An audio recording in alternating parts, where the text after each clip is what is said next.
അതായത് നമ്മളൊക്കെ ഇപ്പോൾ നമ്മുടെ പെർഫോമൻസിൻ്റെ, നമ്മുടെ കപ്പാസിറ്റിയുടെ, നമ്മുടെ കഴിവിൻ്റെ ഒരു 5-10% ഉപയോഗിക്കുന്നതെങ്കിൽ after you learn this one you can utilize your power and capacity in maximum potentiality. ഇതാണ് ഹാപ്പി പാർക്ക് നിങ്ങൾക്ക് വാഗ്ദാനം നൽകുന്നത്. 3 കാര്യം നമ്മൾ പറയുന്നത്. After you learn EFT you can heal your problem. 1.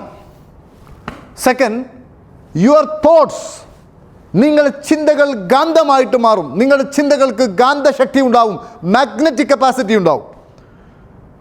നേരത്തെ ചിന്തിച്ചപ്പോൾ ലഭിക്കാത്ത കാര്യങ്ങളെല്ലാം ഇനി മുതൽ ചിന്തിക്കുമ്പോൾ തന്നെ നടക്കും. ചിന്തയുടെ മൂർച്ച കൂടും, മനസ്സിൻ്റെ മൂർച്ച കൂടും. 3-ാമത്തെ കാര്യം, നിങ്ങൾക്ക് നിങ്ങളുടെ പൊട്ടൻഷ്യാലിറ്റി ഇപ്പോൾ ഉപയോഗിക്കുന്ന ഒരു 5-10 ആണെങ്കിൽ അതൊരു 80-90 അതായത് മാക്സിമം ലെവലിലോട്ട് ഉയർത്തുവാൻ നിങ്ങൾക്ക് സാധിക്കും after you attend this session.